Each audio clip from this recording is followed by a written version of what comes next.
ഈ ചരിത്ര പുസ്തകങ്ങൾ നമ്മളെ പഠിപ്പിച്ചത് ആധുനിക നാഗരികതയുടെ തുടക്കം മെസപ്പൊട്ടേമിയയിലോ ഈജിപ്തിലോ ആണെന്നാണ്. എന്നാൽ ഇതിനെല്ലാം പതിനായിരക്കണക്കിന് വർഷങ്ങൾക്ക് മുമ്പ് ഇന്ന് നാം കാണുന്ന ഈ നീലക്കടലിനടിയിൽ ഒരു മഹാരാജ്യം ഉണ്ടായിരുന്നു എന്ന് പറഞ്ഞാൽ നിങ്ങൾ വിശ്വസിക്കുമോ? ഈ ആഫ്രിക്കയും ഇന്ത്യയും ഓസ്ട്രേലിയയും തമ്മിൽ ബന്ധിപ്പിച്ചിരുന്ന തമിഴ് സംസ്കാരത്തിൻ്റെ ഈറ്റില്ലമായ കുമരിക്കണ്ടം. ഹിമയുഗത്തിനു മുൻപ് പാണ്ഡ്യ രാജാക്കന്മാർ ഭരിച്ചിരുന്ന ഈ ഭൂഖണ്ഡം എവിടെ പോയി? ഭീകരമായ പ്രളയത്തിൽ കടലെടുത്ത് പോയതാണോ? അതോ ശാസ്ത്രം ഇന്നും ഉത്തരം കണ്ടെത്താത്ത നിഗൂഢത തന്നെയാണോ? ഇന്ന് സ്പൈസി ട്രക്ക് യാത്ര പോകുന്നത് ആധുനിക ലോകം മറന്നുപോയ കടലിനടിയിലെ ആ നിഗൂഢ ലോകത്തിലേക്കാണ്. Welcome back to spicy truck. Kumarikandam എന്നത് വെറുമൊരു ഭാവനയല്ല. പുരാതന തമിഴ് സാഹിത്യങ്ങളായ ചിലപ്പതികാരം, മണിമേഖല എന്നിവയിൽ നിന്ന് ഈ ഭൂപ്രദേശത്തെക്കുറിച്ച് വളരെ വ്യക്തമായി പ്രതിപാദിക്കുന്നുണ്ട്. പാണ്ഡ്യ രാജാക്കന്മാരുടെ കീഴിൽ 49 രാജ്യങ്ങളായി വിഭജിക്കപ്പെട്ട ഒരു വിശാലമായ ഭൂപ്രദേശമായിരുന്നു ഇത്. ഇവിടെയാണ് ആദ്യത്തെ തമിഴ് സംഘങ്ങൾ അഥവാ സാഹിത്യ സമ്മേളനങ്ങൾ നടന്നത്. ലോകത്തിലെ തന്നെ ഏറ്റവും പഴയ ഭാഷകളിൽ ഒന്നായ തമിഴ് പിറവിയെടുത്തത് ഇവിടെയാണെന്നാണ് ചരിത്ര പണ്ഡിതന്മാർ വിശ്വസിക്കുന്നത്. എന്നാൽ പ്രകൃതിയുടെ സംഹാര രൂപം കടൽ തിരമാലകളായി വന്ന് ആ രാജ്യത്തെ മുഴുവനായി വിഴുങ്ങി. ഇതിനെയാണ് സാഹിത്യത്തിൽ കടൽക്കോൾ എന്ന് വിളിക്കുന്നത്. അന്ന് അവിടെ നിന്ന് രക്ഷപ്പെട്ടവർ ഈ കപ്പലുകളിൽ കയറി ദക്ഷിണേന്ത്യ തീരങ്ങളിലേക്ക് വന്ന് പുതിയൊരു ജീവിതം പടുത്തുയർത്തി എന്നാണ് പറയപ്പെടുന്നത്.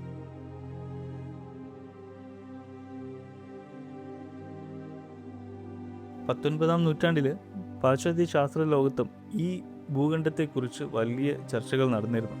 ഫിലിപ്പ് സ്ലേറ്റർ എന്ന ശാസ്ത്രജ്ഞനാണ് ഇതിന് ലെമൂരിയ എന്ന പേര് നൽകിയത്. ഇതിനൊരു പ്രത്യേക കാരണമുണ്ട്. മഡഗാസ്കറിലും ഇന്ത്യയിലും മാത്രം കാണപ്പെടുന്ന ലെമൂർ എന്ന ജീവികൾ എങ്ങനെ കടൽ കടന്ന് ഇവിടങ്ങളിലെത്തി? അക്കാലത്ത് ഭൂഖണ്ഡങ്ങൾ തമ്മിൽ ബന്ധിപ്പിച്ചിരുന്ന ലാൻഡ് ബ്രിഡ്ജ് ഉണ്ടായിരുന്നു എന്നതിലേക്കാണ് ഇത് വിരൽ ചൂണ്ടുന്നത്. പിന്നീട് വന്ന പ്ലേറ്റ് ടെക്ടോണിക് തിയറികൾ ഇതിനെ തള്ളിക്കളഞ്ഞെങ്കിലും 2013 ഇന്ത്യൻ മഹാസമുദ്രത്തിൻ്റെ അടിത്തട്ടിൽ ശാസ്ത്രജ്ഞർ കണ്ടെത്തിയ മൗരീഷ്യ എന്ന സൂപ്പർ ഭൂഖണ്ഡത്തിൻ്റെ അവശിഷ്ടങ്ങൾ ഈ വാദത്തിന് പുതിയ ജീവൻ നൽകി. അന്ന് അവിടെ ഒരു വൻകര ഉണ്ടായിരുന്നു എന്ന് പറയുന്നത് ഇന്ന് അതൊരു കെട്ടുകഥയല്ല. കടലിനടിയിൽ നമ്മൾ ഇന്നും കാണുന്ന പല നിർമ്മിതികൾ കുമരിക്കണ്ടത്തിൻ്റെ ഭാഗമായിരുന്നിരിക്കാം. തമിഴ്നാട്ടിലെ പൂമ്പുകാർ തീരത്ത് കടലിനടിയിൽ കണ്ടെത്തിയ മനുഷ്യനിർമ്മിതമായ മതിലുകളും ഗോപുരങ്ങളും ആധുനിക നാഗരികതയേക്കാൾ പഴക്കമുള്ളതാണെന്ന് പറയപ്പെടുന്നു. അതുപോലെ തന്നെ ആഫ്രിക്കയിലെ ആദിവാസികളുടെ പല വിശ്വാസങ്ങളും ദക്ഷിണേന്ത്യയിലെ ഗോത്രവർഗ്ഗക്കാരുടെ പല വിശ്വാസങ്ങളും ഏകദേശം ഒത്തുചേർന്ന് തന്നെയാണ് പോകുന്നത്. ഇതൊക്കെ സൂചിപ്പിക്കുന്നത് പണ്ട് ഈ വൻകരകൾ തമ്മിൽ ഒരു ബന്ധമുണ്ടായിരുന്നു എന്നതാണ്. ഹിമയുഗത്തിൻ്റെ അവസാനങ്ങളിൽ നമ്മൾ ഇന്ന് കാണുന്ന പല കടൽ ഭാഗങ്ങൾ അന്ന് വലിയ കരപ്രദേശങ്ങളായിരുന്നു. ആ കരഭാഗമാണോ ഇന്ന് നമ്മൾ കുമരിക്കണ്ടം എന്ന ചരിത്രത്തിൽ രേഖപ്പെടുത്തുന്നത്? കുമരിക്കണ്ടം എന്നത് വെറുമൊരു ഭൂഖണ്ഡമല്ല, അതൊരു സംസ്കാരത്തിൻ്റെ വേരുകളാണ്.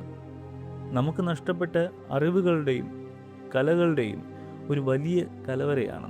ഒരുപക്ഷെ ആഴക്കടലിൻ്റെ മടിത്തട്ടിൽ ഇന്നും ആ ഒരു ഭൂഖണ്ഡത്തിൻ്റെ അവശിഷ്ടങ്ങൾ നമുക്ക് വേണ്ടി കാത്തിരിപ്പുണ്ടാവാം. നമ്മുടെ ചരിത്രം നമ്മൾ വിചാരിക്കുന്നതിലും എത്രയോ മടങ്ങ് പഴയതാണ്. ഈ വീഡിയോയെക്കുറിച്ച് നിങ്ങൾ എന്ത് കരുതുന്നു? കുമരിക്കണ്ടം എന്ന ഭൂഖണ്ഡം വെറുമൊരു കഥയാണോ അതോ ശരിക്കും സത്യം തന്നെയാണോ? നിങ്ങളുടെ അഭിപ്രായങ്ങൾ താഴെ കമൻറ്റിൽ രേഖപ്പെടുത്തുക. വീഡിയോ ഇഷ്ടമായെങ്കിൽ സ്പൈസി ട്രക്ക് സബ്സ്ക്രൈബ് ചെയ്യാനും ലൈക്ക് ചെയ്യാനും ഷെയർ ചെയ്യാനും മറക്കരുത്. ഇതുപോലുള്ള കൂടുതൽ വീഡിയോകളുമായി അടുത്ത വീഡിയോയിൽ കാണുന്നവരെ